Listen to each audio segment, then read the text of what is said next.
নমস্কার, সকলকে স্বাগত জানাই ইনভেস্ট উইথ নিশান চ্যানেলে। আজকে যে বিষয়বস্তুর উপর ভিডিওটি নিয়ে এসেছি, সাধারণত এই বিষয়বস্তুর উপর ভিডিও আমি খুব একটা বানাই না। ভিডিও কিছু আমার চ্যানেলে পাবেন, মিউচুয়াল ফান্ড কি, ইটিএফ এর সাথে কি ডিফারেন্স, এবং মিউচুয়াল ফান্ডে ইনভেস্ট করতে গেলে বেসিক কী কী জিনিস জানা প্রয়োজন, এরকম ভিডিও আমার চ্যানেলে যদি আপনি প্লে লিস্টে যান, মিউচুয়াল ফান্ডের যে প্লে লিস্টে আছে সেখানে কিন্তু পেয়ে যাবেন। আজকে আবার নতুন করে মিউচুয়াল ফান্ডের বিষয়ে একটি ভিডিও আবার আপনাদের সামনে তুলে ধরলাম। কারণ কি, এই অক্টোবর মাস বা গত অক্টোবর মাসে যে ঘটনাগুলো ঘটেছে তার উপর বেস করে আমরা ইনভেস্টাররা আগামীতে যারা মিউচুয়াল ফান্ডের প্রতি ইন্টারেস্ট শো করি বা ইন্টারেস্ট আছি, তাদের কি করণীয় হতে পারে, এখান থেকে আমার আজকের এই ভিডিও থেকে কিছু ধারণা আশা করি আপনাদের জন্মাবে আপনাদের মনে, আপনাদের আগামী দিনের ইনভেস্টমেন্ট জানিতে সুবিধা করবে। তো চলুন ভিডিওতে মিউচুয়াল ফান্ডের বিষয়ে কি বলবো সেটা একটু মন দিয়ে শোনার চেষ্টা করবেন। ভিডিওর প্রথম থেকে শেষ পর্যন্ত থাকবেন। ভিডিওটি যদি একটু লেন্দি হয় আপনারা স্পিড বাড়িয়ে দিয়ে দেখতে পারেন এবং প্রয়োজনে স্ক্রিনশট নিয়ে রাখতে পারেন, কারণ কি আমি কিছু ডাটা আপনাদের সামনে স্ক্রিনে শেয়ার করব। এবার প্রথমে যে বিষয়টি আমরা অক্টোবরে দেখতে পারলাম বা অক্টোবর শেষে আমরা যে ডাটাগুলো এমফিক থেকে জানতে পারলাম, সেটা হচ্ছে যে মানুষের যে এসআইপির যে মাত্রা বা অর্থাৎ এসআইপি অ্যাকাউন্টের পরিমাণ কিন্তু অনেকটা বেড়ে গেছে। অর্থাৎ মাসে মাসে যে ইনভেস্টমেন্ট করার পদ্ধতিটা মিউচুয়াল ফান্ডে, সেটার যে পরিমাণ সেটা যেমন বেড়েছে, তার সাথে সাথে এই এসআইপি অ্যাকাউন্ট যা আছে সেটা কিন্তু সেপ্টেম্বরের থেকে অক্টোবরে দেখা যাচ্ছে যে বেড়েছে। সেপ্টেম্বরে ছিল 9.25 ক্রোড়ের মতো অ্যাকাউন্ট ছিল, সেখানে কিন্তু অ্যাকাউন্টের পরিমাণ এখন হয়ে দাঁড়িয়েছে 9.45, অর্থাৎ 0.20 ক্রোড়ের মতো কিন্তু অ্যাকাউন্টের সংখ্যা বেড়েছে। অর্থাৎ এসআইপির প্রতি বা সিস্টেমেটিক ইনভেস্টমেন্টের প্ল্যানের প্রতি প্রচুর কিন্তু নতুন নতুন ইনভেস্টার আগ্রহী হয়েছে। এই জায়গা থেকে যখন এসআইপি অ্যাকাউন্টের পরিমাণ বাড়লো বা সংখ্যায় বাড়লো, তার সাথে সাথে কিন্তু এসআইপির যে অ্যামাউন্ট সেটাও কিন্তু সেপ্টেম্বর থেকে অক্টোবরে বেড়েছে, সেটা 1%-এর মতো একটা বৃদ্ধি। সেপ্টেম্বর মাসে থ্রু এসআইপি ইনভেস্টমেন্ট ছিল 2936 কোটি টাকার মতো, 29,361 কোটি টাকার মতো, এবং অক্টোবরে সেটা হয়ে দাঁড়িয়েছে 29,529.37 কোটি টাকা। অর্থাৎ এখানে কিন্তু একটা স্টেডি জাম্প আমরা দেখতে পাচ্ছি। এবং এই যে ইনভেস্টমেন্টের পরিমাণ বাড়লো, সেখানে দেখা যাচ্ছে যে ভারতবর্ষের মিউচুয়াল ফান্ড মার্কেটের AUM অ্যাসেট আন্ডার ম্যানেজমেন্ট প্রায় 80 ট্রিলিয়ন, অর্থাৎ 79.88, যেটা অ্যাপ্রক্সিমেটলি বলা চলে 80 লাখ ক্রোড়ের মতো কিন্তু AUM গিয়ে দাঁড়িয়েছে। এই যে পরিমাণটা সেটা কিন্তু সেপ্টেম্বরের থেকে 4.5%-এর মতো একটা বৃদ্ধি আমরা দেখতে পেয়েছি। এর যে ইনভেস্টমেন্টের কারণ বিভিন্ন রকমভাবে আপনারা ভাবতে পারেন যে এখানে কেন বাড়লো, কিসের জন্য বাড়লো, সেটা আমি যদি ভিডিওর মধ্যে বিভিন্ন ডাটাগুলো তুলে ধরি তখনই আপনাদের কাছে কিন্তু ক্লিয়ার হয়ে যাবে। এবার গত অক্টোবরে NFO লঞ্চ করেছে, অর্থাৎ নতুন মিউচুয়াল ফান্ড বিভিন্ন ফান্ড হাউসগুলো মার্কেটে এনেছে NFO আকারে। যেমন IPO আসে, বিভিন্ন স্টক যখন মার্কেটে লিস্টিং হয়, সেরকমভাবে কিন্তু যখন মিউচুয়াল ফান্ডগুলো মার্কেটে আসে তখন কিন্তু সেটা NFO আকারে আসে, সেটাকে আমরা নিউ ফান্ড অফারিংস হিসাবে জানি। সেই যে NFO সংখ্যা কিন্তু ছিল 18টি, যেখান থেকে কিন্তু প্রায় 6,062 কোটি টাকার মতো কিন্তু ইনভেস্টমেন্ট দেখা গেছে। এই NFO থ্রুতে কিন্তু এই কোম্পানিগুলো তুলেছে প্রায় 6,062 কোটি টাকা। এখানে সব থেকে বেশি ইনফ্লো দেখা গেছে কিন্তু, মানে হাইয়েস্ট ইনফ্লো দেখা গেছে সেক্টরিয়াল এবং থেমাটিক যে ফান্ডগুলো আছে তার মধ্যে। সেখানেই শুধুমাত্র কিন্তু ইনভেস্ট হয়েছে থ্রু NFOতে প্রায় 2,490 কোটি টাকার মতো। বুঝতে পারলেন, মানুষ কিন্তু একটা সেক্টরিয়াল বা থিমাটিক ফান্ডের দিকে কিন্তু একটু ইন্টারেস্ট শো করছে। এই জন্যই কিন্তু দেখা যাচ্ছে যে এসআইপির মাত্রা বৃদ্ধি এবং টোটাল AUM বৃদ্ধি, নাম্বার অফ এসআইপি অ্যাকাউন্টের বৃদ্ধি এবং সেক্টরিয়াল ফান্ডে বা থিমাটিক ফান্ডে ইনভেস্টমেন্টের পরিমাণ কিন্তু বেড়েছে। আমি এগুলো পজিটিভ বললাম, তার মধ্যেও নেগেটিভ কী জিনিস আছে, নেগেটিভ সেরকম কিছু নয়, কিন্তু পদ্ধতিগুলো চেঞ্জ হয়েছে। যেহেতু সেক্টরিয়াল বা থিমাটিক ফান্ডের ইনভেস্টমেন্ট বেড়েছে, এছাড়াও হাইব্রিড এবং ডেপ্ট ফান্ডে প্রচুর পরিমাণে ইনভেস্টমেন্ট বেড়েছে। এই হাইব্রিড যদি ফান্ড দেখি, সেখানে কিন্তু 51%-এর মতো বাড়িয়েছে ইনভেস্টমেন্ট, এবং ডেপ্ট ফান্ডেও কিন্তু হিউজ বৃদ্ধি। আমি পরে আবার ডিটেলসে আসছি। এবার কমেছে হলো ইকুইটি ফান্ড। ইকুইটি ফান্ড মানে যে ফান্ডগুলোতে আপনি যদি ইনভেস্ট করেন, আপনার টাকাটা কিন্তু স্টকে গিয়ে ইনভেস্ট হয়, বিভিন্ন স্টকের মধ্যে, অর্থাৎ ডাইরেক্ট ইকুইটি মার্কেটে ইনভেস্ট হয়, অন্য কোনো অ্যাসেট ক্লাসে কিন্তু ইনভেস্ট হয় না। অন্য কোনো অ্যাসেট ক্লাস বলতে সেটা গোল্ড হতে পারে, সেটা কোনো গভর্নমেন্ট বন্ড হতে পারে বা ডেট ফান্ড হতে পারে, অথবা অন্য কোনো অ্যাসেট ক্লাস, সেটা রিয়েল এস্টেটও হতে পারে। এরকম কিন্তু বিভিন্ন ধরনের বাজারে ফান্ড আছে, যেগুলোর মধ্যে আপনি ইনভেস্ট হলে আপনি যেমন ইকুইটিতে ইনভেস্ট করেন ডাইরেক্ট, সেরকমভাবেই কিন্তু ওখানে ইকুইটি ছাড়াও আরও বিভিন্ন রকম যে অ্যাসেট ক্লাস আমরা জানি, গোল্ড, বিভিন্ন রকমের ডেট ফান্ড গভর্নমেন্টের, সেগুলোতে কিন্তু ইনভেস্টমেন্টগুলো ডাইভার্সিফাই হয়ে যায়। সেই ধরনের ফান্ডে ইনভেস্টমেন্টের পরিমাণগুলো বেড়েছে। ওয়ারাস ইকুইটি রিলেটেড যে ফান্ডগুলো আছে, আপনি পুরোপুরি 100% ইকুইটিতে ইনভেস্ট করে আপনার টাকাগুলো, একটি মাত্র অ্যাসেট ক্লাস, সেটি হচ্ছে ইকুইটি। সেখানে কিন্তু ইনভেস্টমেন্টের পরিমাণ অনেকটা কমেছে। সেইখানে আমরা দেখতে পাচ্ছি যে ইকুইটি ফান্ডে ইনভেস্টমেন্ট কমেছে প্রায় 19%-এর মতো, যেখানে আমরা গত সেপ্টেম্বরে দেখেছি যে 30,422 crore টাকার মতো ইনভেস্টমেন্ট হয়েছে, কিন্তু গত অক্টোবরে ইকুইটি মিউচুয়াল ফান্ডে সেটা কমে গিয়ে দাঁড়িয়েছে 24,690.33 কোটি, যেটা প্রায় 19 অর্থাৎ 19% মতো কিন্তু কম দেখা যাচ্ছে। এই যে ক্লাসটা রয়েছে ইকুইটি ক্লাস, এর মধ্যে কিন্তু 11টা সাব ক্যাটাগরি আছে। এই সাব ক্যাটাগরির মধ্যে যদি আমরা মিড ক্যাপ স্মল ক্যাপকে দেখি তাহলে ওখানে দেখতে পারবো সেখানে মিড ক্যাপে 25%-এর মতো ফল করেছে, এবং আমাদের যে স্মল ক্যাপ ফান্ডগুলো আছে সেখানেও কিন্তু 20%-এর মতো ফল করেছে। এই যে এক মাসের ব্যবধানে এতটা ফল, এখানে কিন্তু তার মানেই বোঝা যাচ্ছে আমাদের যারা ইনভেস্টর আছে তারা কিন্তু চিন্তাভাবনা অন্যভাবে করছে, যেহেতু স্মল ক্যাপ মিড ক্যাপের দিক থেকে তারা অক্টোবর মাসে মুখ ফিরিয়েছে।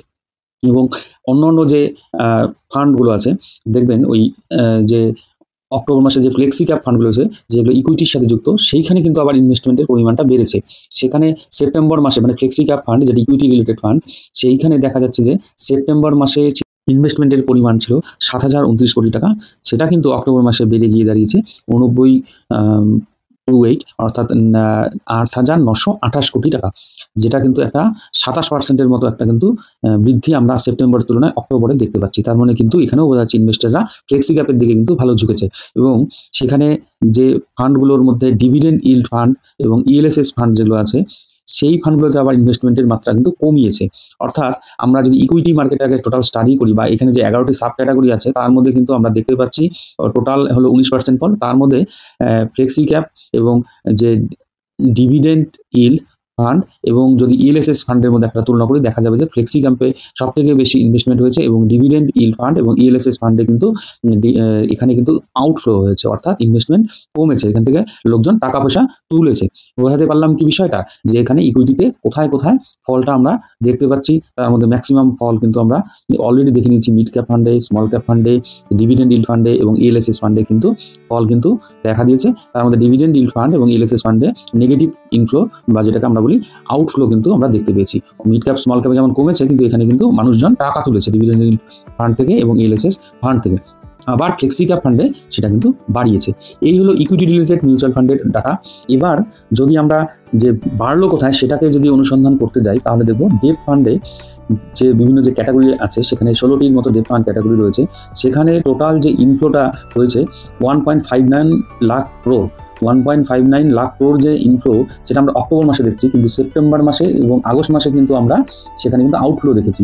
সেপ্টেম্বর মাসে আউটফ্লো ছিল 1.01 লাখ ক্রোড়ের মতো, এবং আগস্ট মাসে সেটা আর একটু কম ছিল, সেটা ছিল 7,979 কোটি টাকা। অর্থাৎ আগস্টে সেপ্টেম্বরে সেখানে কিন্তু আউটফ্লো দেখা দিয়েছে, অর্থাৎ লোকজন টাকা তুলেছে। কিন্তু বর্তমানে অক্টোবর মাসে কিন্তু আবার হিউজ সেটাকে ইনভেস্টমেন্টটা দেখা যাচ্ছে, সেটা হলো 1.59 লাখ ক্রোড়ের মতো। তার মানে কিন্তু এখানে ভালো রকমের একটা ইনভেস্টমেন্ট হয়েছে। এই ক্যাটাগরির যে ফান্ডগুলো আছে তার মধ্যে বেস্ট ইনফ্লো এই ক্যাটাগরি যদি আমরা দেখতে যাই বা হাইয়েস্ট কোথায় ইনফ্লো হয়েছে সেটা হচ্ছে লিকুইড ফান্ডে 89,375 ক্রোড়ের মতো, এবং ওভারনাইট যে ফান্ড রয়েছে সেখানে কিন্তু হয়েছে 24,050 কোটি টাকার মতো। মানে এখানে এই দুটো ফান্ডেই সিংহভাগ টাকা কিন্তু ঢুকেছে। এবং আউটফ্লো হাইয়েস্ট কোথায় দেখা দিয়েছে, যেখান থেকে লোকজন টাকা তুলেছে, যে লং যে ফান্ডগুলো আছে দেখবেন সেগুলোর মধ্যে কিন্তু দেখুন 942 কোটি টাকার মতো কিন্তু আউটফ্লো দেখাচ্ছে। এই যে আমি ডাটাটা তুলে দিলাম ডেট ফান্ডের, এটা কিন্তু আপনারা চার্টে এখানে দেখতে পাচ্ছেন, সেখান থেকে আপনারা ইচ্ছে করলে কপি করে রাখতে পারেন। কারণ এখানে ডেট ফান্ডে কিন্তু হিউজ গ্রোথ আমরা দেখতে পাচ্ছি ইনভেস্টরদের মধ্যে, ইনভেস্টমেন্টের পরিমাণের মধ্যে। এইবার হাইব্রিড ফান্ড যদি আমরা দেখতে যাই, হাইব্রিড ফান্ডের ক্ষেত্রে যদি 6টা ক্যাটাগরিকে আমরা একটু অ্যানালিসিস করি তাহলে দেখবো যে ওভারঅল এখানে ইনভেস্টমেন্টের পরিমাণ বাড়িয়েছে কিন্তু ইনভেস্টররা 51%-এর মতো। হাইব্রিড ফান্ডে সেপ্টেম্বর মাসে ছিল 9,397 কোটি টাকার ইনফ্লো বা ইনভেস্টমেন্ট, সেখানে সেটা দাঁড়িয়েছে এখন 14,156.40 কোটি টাকা, যেটা কিন্তু প্রায় 5800 কোটি টাকার মতো মনে হয় এখানে হচ্ছে, এরকমই কিছু একটা ডাটা, 57,5800 কোটি টাকার মতো বা তার থেকে একটু বেশি হবে, প্রায় 6,000 কোটি টাকার মতো কিন্তু দেখা যাচ্ছে যে ইনভেস্টমেন্টের পরিমাণ বাড়িয়েছে। এই ক্যাটাগরির যে 6টা ক্যাটাগরি আছে তার মধ্যে হাইয়েস্ট ইনফ্লো দেখা দিয়েছিল আরবিট্রেজ যে ফান্ড রয়েছে 6,919 কোটি টাকার মতো কিন্তু ইনভেস্টমেন্ট করেছে, এবং মাল্টি অ্যাসেট অ্যালোকেশন ফান্ডেও কিন্তু রেসপেক্টিভলি 5,344.19 কোটি টাকা ইনভেস্টররা ইনভেস্ট করেছে। তাহলে দেখুন মেইনলি কিন্তু এরা ইনভেস্টমেন্টটা করছে কিন্তু ডেট ফান্ড এবং multi asset fund, arbitrage fund বা যেটাকে আমরা হাইব্রিড ফান্ড বলছি। এবং হাইব্রিড ফান্ড বলতে কি আমি পরে আসছি, আপনার কাছে ক্লিয়ার হবে। এবার আমরা যদি প্যাসিভ ইনভেস্টমেন্টের যে জায়গাগুলো আছে, প্যাসিভ ক্যাটাগরির যেগুলো ইনভেস্টমেন্ট হয়, যেমন ইন্ডেক্স ফান্ড হতে পারে, গোল্ড সিলভার ইটিএফ হতে পারে, ফান্ড অফ ফান্ডের যে ইনভেস্টমেন্ট যাতে আমি দেখাচ্ছি আপনারা দেখুন, সেখানেও কিন্তু একটা ডিক্লাইন দেখা দিয়েছে। অর্থাৎ গোল্ডের প্রতি যে ক্রেজটা আপনারা দেখেছেন সেপ্টেম্বর মাসে, সেটা অক্টোবর মাসে এসে কিন্তু একটু হলেও কমেছে। এই যে এই ধরনের প্যাসিভ যে ফান্ডগুলো আছে অর্থাৎ ইটিএফগুলোতে আছে সেইগুলোতে কিন্তু ইনভেস্টমেন্ট 13% কমেছে। কীরকম? আগে ছিল 19,056 কোটি টাকা, সেটা এখন হয়ে দাঁড়িয়েছে 16,668.42 কোটি টাকা, অর্থাৎ এখানে কিন্তু একটা 13%-এর মতো ডিক্লাইন আমরা দেখতে পাচ্ছি। তার মানে লোকজন অক্টোবর মাসে কম ইন্টারেস্টেড ছিল এই গোল্ড, সিলভার, ইটিএফ বা ইন্ডেক্স ফান্ডের দিকে। এবার এই যে সামগ্রিক যে আলোচনাটা হলো, এখানে কিন্তু আমরা লক্ষ্য করে বারবার আমি একই কথা বলছি, আমরা কিন্তু দেখতে পাচ্ছি লোকজন ইন্টারেস্টেড হয়েছে ফ্লেক্সি ক্যাপ ফান্ডে, ইন্টারেস্টেড হয়েছে হাইব্রিড ফান্ডে এবং ডেট ফান্ডের দিকে কিন্তু ইনভেস্টেড রয়েছে অনেকেই।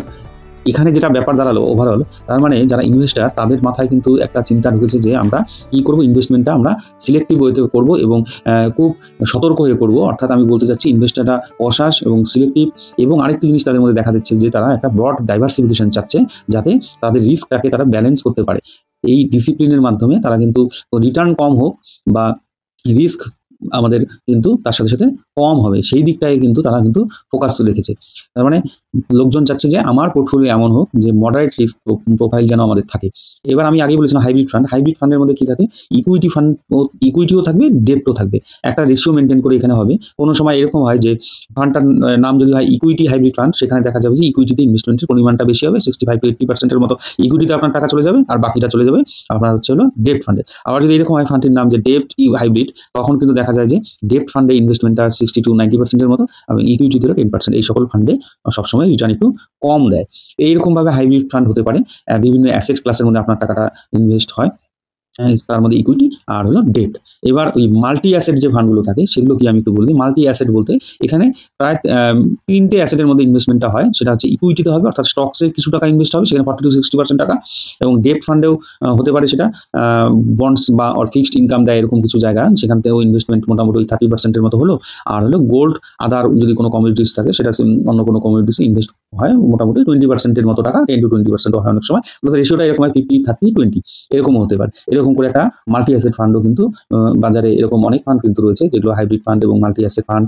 আপনারা যদি একটু সার্চ করেন আপনারা সেগুলো পেয়ে যাবেন। এবার মূল যেটা বিষয় আমার বলার এখানে ভিডিওতে, সেটা হচ্ছে মানুষ সবসময় চাচ্ছে পোর্টফোলিও ডাইভার্সিফিকেশনে থাকুক এবং একটু রিস্কটা কম হোক এবং ব্যালেন্স একটা যেন একটা মডারেট রিস্কের সাথে আমরা একটা ভালো রিটার্ন জেনারেট করতে পারি, সেই দিকেই কিন্তু ঝুঁকছে। এবার আমরা যারা ইনভেস্টার সবসময় স্টক মার্কেটে থাকি, কিন্তু এটাও ঠিক, যখন সবাই যেদিকে ঝুঁকবে আপনি যদি সেই ঝোঁকার দিকে ঝুঁকে যান, তাহলে দেখা যায় অনেক সময় কিন্তু ঠকতে হয়। সুতরাং একটু বিপরীতে গিয়ে হাঁটলে পরে এবং যদি নিজেদের পোর্টফোলিওটাকে ঠিকমতো ম্যানেজ করেন, সেই জায়গায় গিয়ে কিন্তু ভালো রিটার্ন পাওয়া যায়। কারণ কি অলরেডি আমরা দেখেছি যে নিফটি এবং সেন্সেক্স অলরেডি কিন্তু 4%-এর মতো একটা রিকভারি দেখিয়েছে লাস্ট মাসে, এবং তার সাথে সাথে মার্কেট একটা মোমেন্টামের মধ্যে রয়েছে, যথেষ্ট ভালো জায়গায় বলা চলে। বর্তমানে 2-1 দিন ধরে যেরকমভাবে মার্কেট উঠছে, সেখানে আশা করা হচ্ছে যে মার্কেট এবং বিভিন্ন যে ব্রোকারেজ সংস্থাগুলো আছে তাদের যে গবেষণা এবং তাদের যে আলোচনা, সেখান থেকে একটু কিন্তু বোঝা যাচ্ছে যে মার্কেট হয়তো বা আগের হাইকে ক্রস করে একটা নতুন হাই তৈরি করবে। সেই জন্য আপনাকে কিন্তু মাথায় রাখতে হবে সবসময় যে আমি এই মুহূর্তে কোন ধরনের ইনভেস্টমেন্টের পদ্ধতিটাকে বেছে নেব, সেটা চিন্তা ভাবনা করেই আমি শুধু খালি আপনাদের সামনে ডাটাগুলো তুলে দিলাম। যে যেরকম করে চিন্তা ভাবনা করেন নিশ্চয়ই তার একটা পলিসি থাকে। এখান থেকে কিছুটা হলেও আপনারা ইনফরমেশন আশা করি পেলেন। এখান থেকে যদি বিন্দুমাত্র উপকৃত আপনারা হয়ে থাকেন, তাহলে ভিডিওটিতে একটু লাইক করবেন, কমেন্ট করবেন এবং নিজেদের মধ্যে শেয়ার করবেন। যারা নতুন দেখছেন আমার চ্যানেলটিকে একটু সাবস্ক্রাইব করবেন, এবং যে কারো যদি কোনো কিছু জানার থাকে আমাকে কমেন্ট বক্সে কোশ্চেন ড্রপ করতে পারেন। ধন্যবাদ, ভালো থাকবেন।